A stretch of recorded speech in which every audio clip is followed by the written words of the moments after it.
किसी छोटे से गांव के पास एक पुराना हवेली था। वहां की रातें चुपचाप बिताना बेहद मुश्किल था। गांव वाले कहते थे कि हवेली में एक भूत रहता है।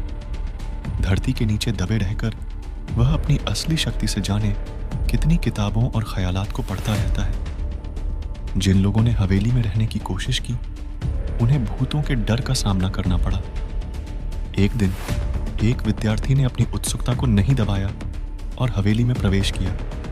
उसने न केवल उस भूत से मिलने का निर्णय लिया, बल्कि उसने उससे दोस्ती की भी। भूत की शक्तियों और बुद्धि का अनुसरण करते हुए वह विद्यार्थी उनका दोस्त बन गया। धीरे धीरे वह भूत के असली रहस्य को समझने लगा। भूत के पीछे एक दुखी कहानी थी जो उसको अपने समय के लिए बंद किए रखती थी। भूत का नाम था विक्रम।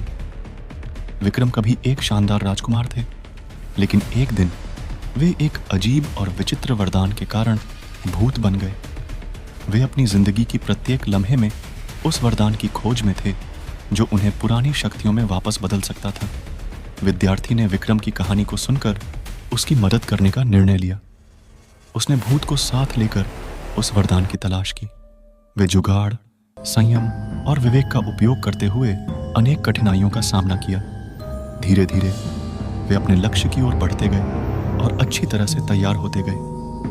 अंत में विद्यार्थी ने उस वरदान को खोज निकाला जो विक्रम को वापस उसकी पूरी शक्ति में बदल सकता था।